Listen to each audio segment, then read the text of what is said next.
Na Prever FM, você começa o dia bem informado. 6h49, voltamos com o primeiro jornal na Prever FM. Nesse instante, muitos pais levando os filhos para a escola, né? É horário de levar, a maioria dos estudantes, as aulas começam às 7 horas, né? Última semana, É isso que eu ia falar, se bobear é semana de prova, tem que tomar Posso cuidado. faltar? Essa pergunta que não quer calar, posso faltar? Tá muito frio. Você não tem prova hoje? O professor que marcar a prova no dia de hoje é complicado. Não, a também. Lolo tem prova hoje de inglês, a prova que eu mais detestava. Boa sorte, Lolo, você deve estar indo para a escola agora e eu acho que é o último dia de aula de muitas crianças hoje, né, do semestre, não é? Sim. Então é uma prova comemoração, é uma prova de festa também, porque amanhã eles começam a desejar da festa. Daqui uma semana eles já estão desesperados para voltar para a escola, né? É isso. Tédio chega. 6h50, mas hoje é sexta-feira, temos a participação do prefeito municipal de Botucatu, Fábio Leite. Alô, prefeito, bom dia, como vai? Bom dia, Márcio. Bom dia, André. Bom dia, Ellen. Bom dia, Luri. Bom dia a você, ouvinte da Prever FM. Um prazerzão estar aqui nessa manhã gelada de sexta-feira. Aqui em casa também ouvindo a mesma frase, Márcio, eu posso faltar, mas faz parte da vida deles, né? Nesse momento aí, é importante que sigam. E tem aquela frase, né? Todo mundo vai faltar e você tem a resposta pronta, né? Você não é todo mundo, né? Eles odeiam essa isso que a gente passa aqui em casa, viu, Márcio? Prefeito, fala em faltar, como é que vai ser o expediente da prefeitura na segunda-feira? Né? Temos Jogos do Brasil às 2h da tarde, né? Como é que vai ficar? A prefeitura vai trabalhar até a 1h? Como é que vai ser o expediente da prefeitura na segunda-feira? Márcio, ontem eu fiz uma reunião com os secretários municipais e a gente no final do dia até fez a publicação de um comunicado e de um release, né, tratando essas questões, e a gente vai seguir com a abertura dos serviços públicos municipais para a população de Botucatu. Eu sei que é uma decisão que não agrada a todo mundo, mas governar é fazer esse tipo de escolha, né? A escolha que nós fizemos ontem, capitaneada por mim, é justamente com base aí na responsabilidade que a gente tem na nossa população de Botucatu, que confiou em mim aí quando me elegeu o prefeito da cidade. Eu sei que muitos profissionais na cidade vão acompanhar o jogo, e isso é legítimo, mas a nossa cidade não para. Os problemas da população não param, as necessidades das pessoas não param, os serviços públicos que são de responsabilidade da prefeitura também não pode parar. Para você ter uma ideia, eu usei alguns exemplos, né, com os secretários, como que a gente pode ter, por exemplo, um serviço de saúde, um pronto-socorro, uma unidade de atendimento, unidade essa que tem pessoas agendadas por seu acompanhamento de saúde, em alguns casos há meses, como que a gente pode fazer o cancelamento de um atendimento desse? Nas escolas, por exemplo, você tem trabalhadores do comércio, das indústrias, que continuarão trabalhando, como que a gente pode não fazer o atendimento nessas crianças, né, nas escolas? Então, todos os serviços públicos que a gente fala de portas abertas, né, os serviços que têm esse atendimento ao público direto, estarão funcionando. Lógico que a gente está tomando um cuidado. Então, por exemplo, a Secretaria de Educação está ligando para todos os pais, a nossa rede tem 16 mil alunos, estão ligando para todos os pais no dia de hoje, para saber qual que é a programação dessas famílias, né, para o horário do jogo, para daí, com base nessa informação, dimensionar as equipes. Você pode ter casos, por exemplo, de escolas que não tenham nenhum aluno, eventualmente por conta aí da configuração dos pais. Então a gente vai respeitar isso e, com base nessas informações, vai fazer o redirecionamento da equipe. Lógico que naqueles locais que for possível, as equipes poderão sim usufruir aí das suas horas, etc., para acompanhar o jogo, mas como regra os serviços públicos municipais abertos de todas as secretarias, com essa dimensão, né, com essa possibilidade que eu comentei há pouco. Prefeito, mas existe alguma determinação oficial? Olha, deve fechar, deve abrir, deve estender o horário? Existe alguma determinação oficial? Sim, existe esse comunicado, resultado da reunião de ontem com os secretários, onde é determinado, né, usando a expressão sua, de que os serviços seguem atuando normalmente, especialmente esse serviço que eu falei do porta aberta. Prefeito, só uma ideia, tá? Talvez não dê para agora, mas para um futuro. É sabido que nesse dia, nesse período, o número de pessoas que vai procurar alguns dos serviços da prefeitura é mínimo. A maioria vai estar sendo jogo. Não daria para pensar no futuro próximo de tipo assim, Onde tem 4 fica 2, no outro reveza, para que, né, todo mundo tenha uma certa oportunidade e ao mesmo tempo o serviço não se interrompa ao todo, porque penso eu que vai estar um deserto aquela prefeitura na hora do jogo e depois também, né? Então manter a estrutura inteira, digo, ociosa, porque, pelo menos naqueles pontos que são atendimento ao público mesmo, vai ser uma coisa meio inócua, né? Sem muito sentido prático, na minha visão, desculpa, tá? Porque não vai ter ninguém lá. Vai ter os trabalhadores e muito pouco público. E muita gente, vai ter mais gente para dentro do balcão do que do lado de fora, vamos falar assim, né? Então, pro futuro, eu acho que daria para pensar em montar uma logística, falar, olha, metade vai, metade fica, vamos fazer e pelo menos nos essenciais e alguns serviços realmente não tem a menor necessidade de estar aqui. Você talvez não possa fazer isso, porque daí você está privilegiando um e não o outro. A sua situação não é fácil não, viu, querido? É difícil você estar nessa posição. De um lado de cá, tem um monte de cara querendo tirar pedra em você se você fechar a prefeitura. Do lado de dentro, tem um monte de cara que vai tirar pedra em você se você ficar com a prefeitura aberta. Haja pedrada. Vai faltar pedra nessa cidade, prefeito. Loura, aquilo que eu sempre falei nas entrevistas com você por telefone, né? Com vocês, perdão, da Prever por telefone e pessoalmente. Eu não vou fugir de nenhum enfrentamento que seja necessário. E esse é um. E como eu disse no início, na abertura, na pergunta do Márcio, a decisão é sempre pró-população de Botucatu. Os serviços públicos municipais, eles estarão todos disponíveis. Talvez eu não tenha sido claro na primeira inserção, mas essa sugestão sua é exatamente o que a gente está fazendo. Os serviços estarão disponíveis, mas serão dimensionados por cada secretário de tal sorte que, apesar da disponibilidade, aqueles servidores que possam eventualmente assistir o jogo na sua casa com a sua família, terão essa oportunidade. Em algumas situações, isso é possível que seja quantificado. Então, como eu disse, na Secretaria de Educação, todos os responsáveis receberão hoje um contato das escolas para saber as crianças que estarão presentes na segunda-feira após o horário do almoço, após a merenda. Isso nos permite fazer essa dimensão.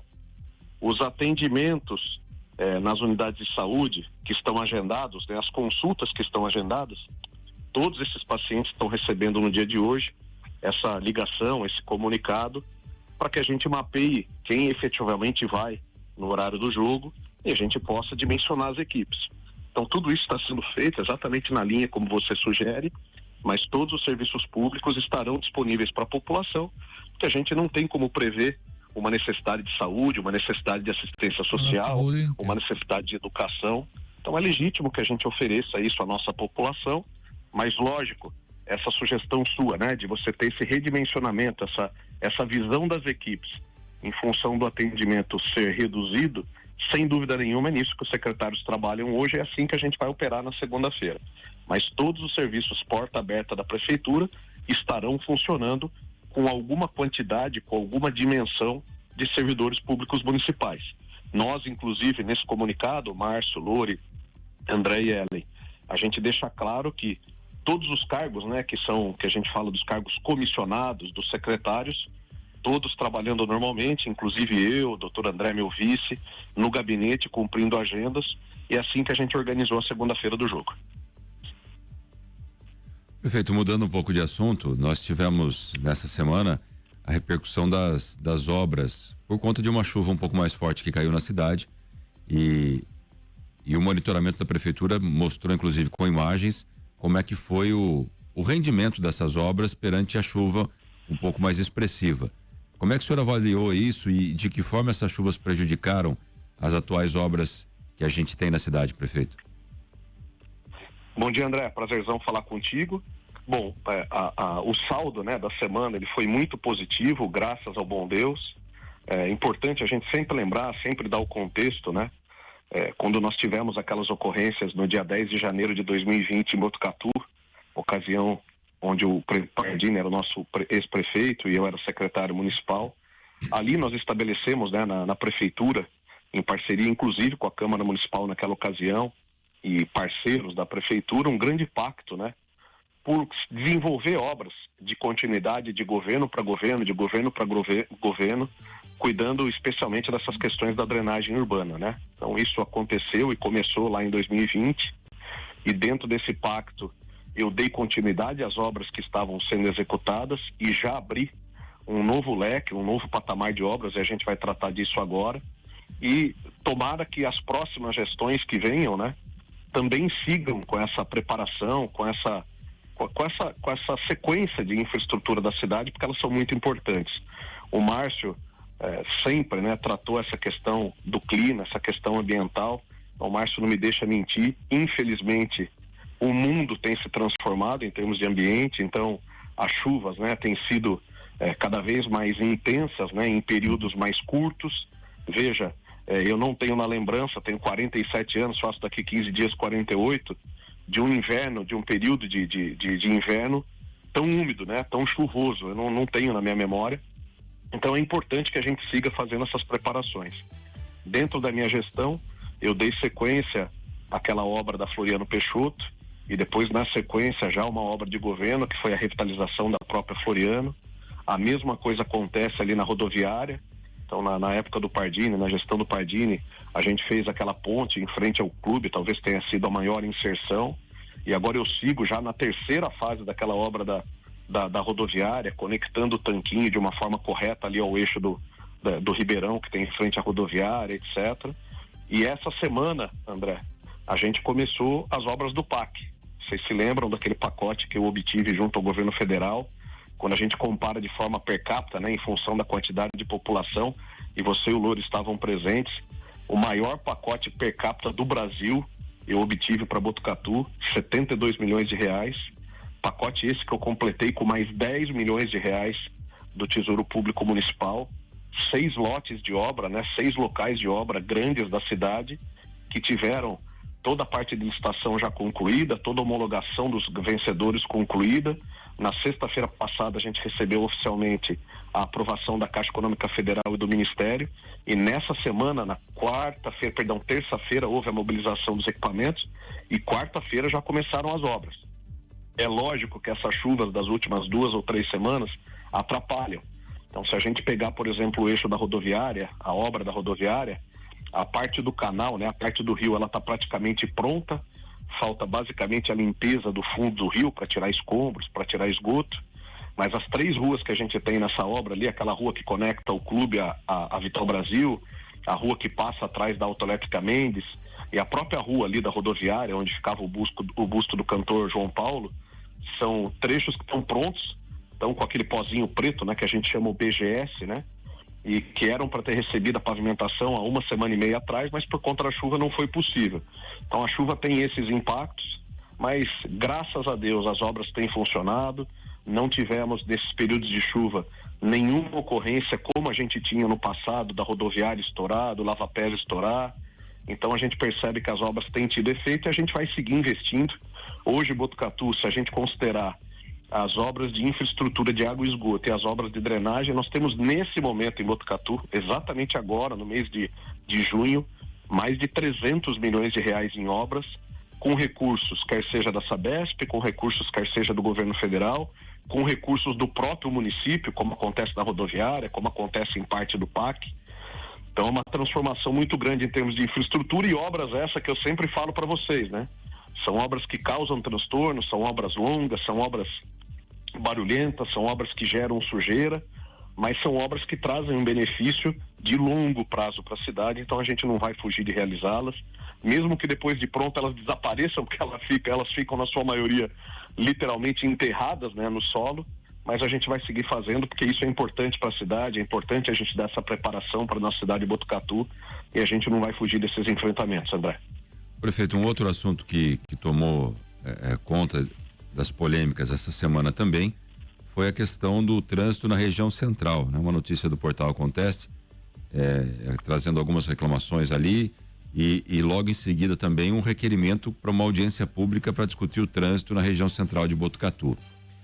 O senhor implantou logo no primeiro ano algumas alterações, no primeiro e já no segundo ano, alterações no trânsito de Botucatu, alterações importantes, como por exemplo o parquímetro na região da Dom Lúcio, acho que foi, se eu não estiver enganado, foi no seu governo, e depois também a questão da proibição de estacionamento na Vital Brasil, que deu muito mais fluidez ali. Como é que o senhor avalia essas mudanças que foram implantadas já depois de um tempo já em funcionamento? Deu certo? O que não deu? Alguma coisa deve voltar atrás ou deve avançar em algum outro sentido? Qual a sua visão sobre o trânsito com essas mudanças que foram implementadas até aqui? André, essa evolução, né, nas manutenções, vamos chamar assim, ou nas mexidas em relação ao trânsito, elas não são estanques, né? Elas não são únicas, você faz uma ação e está resolvido. Elas vão evoluindo, né? Então, o que isso quer dizer? Que essas alterações, não só de infraestrutura, mas também nas questões de estacionamento, etc., elas vão continuar acontecendo porque fazem parte da dinâmica da cidade. De fato, como você falou, desde o início do mandato, a gente tem feito algumas medidas. Então, por exemplo, mais ou menos na ordem cronológica, né? A continuidade, a complementação do parquímetro na Avenida Dom Lúcio, uma ação que a gente fez logo em 2025, e a avaliação não só na ocasião, né, com as pesquisas que a gente faz, porque para toda alteração depois a gente entra com a Semutran fazendo as pesquisas foram positivas e isso tem dado ainda resultado. Prova disso que você tem locais ali na Avenida Dom Lúcio que era praticamente impossível você parar, como por exemplo em frente a um grande laboratório de imagens que se tem ali na região das escolas, e hoje é possível você parar por conta dessa implementação no parquímetro. Então ela foi positiva. Na sequência, a gente fez aquela alteração nos 3 quarteirões ali da maior concentração das escolas, IECA, Cardozinho, Santa Marcelina, Ângulo e La Salle, onde a gente por 3 quarteirões criou uma faixa de rolagem do lado esquerdo da Costa Leite. Isso também tem funcionado, mais uma vez, na ocasião, numa pesquisa, que eu me lembro até que você respondeu, se eu não estou enganado. Naquela ocasião, uma pesquisa que aprovava, e depois, na sequência, a forma como o trânsito ali se deu tem sido aprovada. Essa demanda dessa semana, só fazendo um parênteses, seria a continuidade dessa ação. Então existe uma demanda, especialmente dos pais que levam as crianças para esses 5 locais, para essas 5 escolas ali da região central, de que a gente tenha mais vagas de desembarque, né, de alunos, de embarque e desembarque de alunos, e é legítima essa demanda, e a gente vai, sem dúvida nenhuma, iniciar as contagens com a Semutran para a gente ver que tipo de ação a gente pode tomar. Na sequência veio o Vital Brasil, um trecho, como você falou, né, tanto do lado direito de quem desce quanto do lado direito de quem sobe, né, sentido Domingos Sartori. Nos horários de pico a gente fez as proibições de estacionamento. Na ocasião também, até com a participação dos lojistas do local, a maioria aprovou a situação, e como você também colocou, uma mudança que tem sido aprovada, porque tem dado resultado. Aí na sequência a gente foi ali para a Avenida Universitária. A Avenida Universitária tinha boa parte do trecho dela que era 2 mãos, né, dos 2 lados, e a gente transformou a avenida como de fato deveria ser, um lado vai e o outro lado volta, né, uma via de cada lado. Também aprovado, também tem dado fluidez boa no trânsito ali na região. Na sequência a gente foi para o Comerciários, fazendo a mesma alteração ali na Avenida do Linhão. A aprovação não foi tão expressiva, a gente tem ali bastante críticas do local, e por conta da mudança, confesso. E nas últimas 2 semanas, além da presença diária da Semutran, a gente também está refazendo as contagens para poder apresentar para a população ali que trafega no local. E aí também as estratégias dos bolsões de estacionamento, né, André? Então a gente, quando fez a liberação da via da Floriano Peixoto, a criação de bolsões, um na Paula Vieira, a manutenção dos estacionamentos ali na Benjamin Constant, a criação de um bolsão de estacionamento de carga e descarga do lado daquela casa amarela. E essa semana passada a gente teve a autorização judicial para fazer a demolição da Mazertec, e ali vai ser um outro grande bolsão. Então a gente compensou a liberação da Floriano com bolsões de estacionamento. A mesma coisa na região do Mercadão, desde o início a gente tratou isso na minha última entrevista presencial. Fiz 2 desapropriações ao lado do Mercadão, um estacionamento para servir o comércio rotativo com parquímetro, um estacionamento inclusive que já era cobrado pela iniciativa privada, e um outro totalmente gratuito atendendo o Mercadão. Agora, para concluir a resposta, André, a gente fecha o estacionamento ali do lado do camelódromo, conectamos todo o camelódromo, todo o terminal urbano com a esquina ali da Rafael Sampaio, um grande bolsão de estacionamento, também para servir o comércio, também com o conceito de rotativo. Então a gente vai seguindo essa evolução, é muito natural que essas demandas, voltando à sua questão sobre a região das escolas, aconteça. Como eu disse, a gente já começou as contagens para avaliar ali bolsões, né, ou locais de estacionamento para embarque e desembarque de alunos, e a gente vai seguindo. Isso é natural que seja assim, André. E o parquímetro, prefeito, na região da Catedral ali? naqueles bolsões. Isso foi pensado em algum momento? Porque até nos comentários de rede social a gente viu essa cobrança. Isso pode existir em algum momento ou não? Essa é exatamente a demanda do momento, André. Então, a demanda que surgiu originalmente, né, inclusive você falou nas postagens, enfim, dos meios de comunicação dessa semana, inclusive acontece, era dando conta dessa vertente ou dessa viés do parquímetro. Como eu disse, a gente ainda não definiu um cenário, o parquímetro é uma das opções. Você tem opções como, por exemplo, foi adotado em parte da Costa Leite, que por determinados períodos, por determinados horários, você tem ali a reserva das vagas para embarque e desembarque de alunos. Então você tem uma série de opções que estão sendo estudadas agora pela Semutran. Quando a gente fala de parquímetro, eu volto lá no primeiro bloco da colocação do Louro em relação à pedrada, né? Então sempre que você toma uma decisão de parquímetro, você tem parte da população que é favorável, porque compreende e concorda com o conceito de vaga rotativa, e você tem parte da população que não concorda porque é contra a cobrança eventualmente de estacionamentos em vias públicas, né? Mas, de novo, essa região das escolas, nós fizemos essa inserção na Costa Leite e agora cabe um novo estudo para essas vagas, esses potenciais locais de vagas de perdi a palavra, de embarque e desembarque de alunos, que pode ou não ser através de parquímetro. Tudo isso existem métodos para serem avaliados e a gente estudar. Vamos ver o resultado dessa audiência. A Câmara, mais uma vez, participa também dessas discussões. Normalmente, pós-audiência, a gente recebe algum tipo de solicitação formal da Câmara, através aí de um requerimento, ou até mesmo na proposta de um projeto de lei. Vamos ver o que vem de resultado, mas realmente agora, vamos dizer, nesse momento, as duas situações que a gente tem sendo avaliadas é essa mudança que aconteceu nos comerciários, ali na Avenida do Linhão, e essa questão dos estacionamentos de embarque e desembarque de alunos na região das escolas. Prefeito, falando ainda em trânsito, ontem o Acontece Botucatu publicou uma foto de um veículo, acho que é uma Paraty, lá na região do Jardim Dona Nicota, dizendo que numa obra da Sabesp houve o recapeamento e o asfalto cedeu, né? E esse veículo caiu dentro desse buraco. Não é a primeira vez que isso acontece. E o que tem sido feito no sentido de fiscalizar, porque uma hora ou outra, se continuar acontecendo, pode ter um acidente mais sério, né, prefeito? Márcio, a fiscalização da prefeitura ela é muito próxima. Prova disso que há aproximadamente 2 meses, minha memória talvez não ajude muito, nós destacamos equipes da zeladoria que rodaram a cidade toda, 100% das vias da cidade, tanto na área mais urbana, vamos dizer, mais central, quanto também nas áreas mais afastadas do centro, inclusive a nossa orla, Vitoriana, Portside, Rio Bonito, etc. E fez um mapeamento completo de todos os locais onde algum tipo de inserção da Sabesp, algum tipo de obra da Sabesp tinha que ser corrigido. Quer seja buraco, quer seja uma via que estivesse cedendo, então ela ficava mais abaulada. Isso ensejou, né? Isso trouxe para a gente uma relação de aproximadamente 700 locais, 700 inserções. Isso não é força de expressão, é uma lista, inclusive com foto de cada local. Eu venho desde então, e vocês noticiaram isso também, organizando com a Sabesp essas inserções. Na terça-feira dessa semana, eu estive em São Paulo com a secretária Natália Rezende, na Secretaria de Meio Ambiente, né, chamada CENIL, junto com essa secretária de Estado, para tratar exclusivamente as questões relacionadas à Sabesp. De um lado, as obras de universalização, que já começaram, essas que vão levar água e esgoto, para toda a cidade, e também essas obras dos 700 buracos ou dos 700 locais.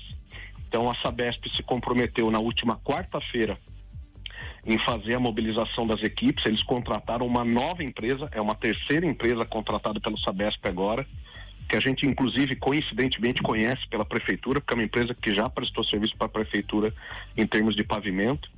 Essa empresa começaria na quarta-feira e eles deram um prazo para a gente de 60 dias para que esses 700 locais, e muito provavelmente esse da Paraty, né, esteja nessa listagem, porque deve ser um local que já tinha alguma sinalização ali, alguma indicação de que o asfalto estava cedendo.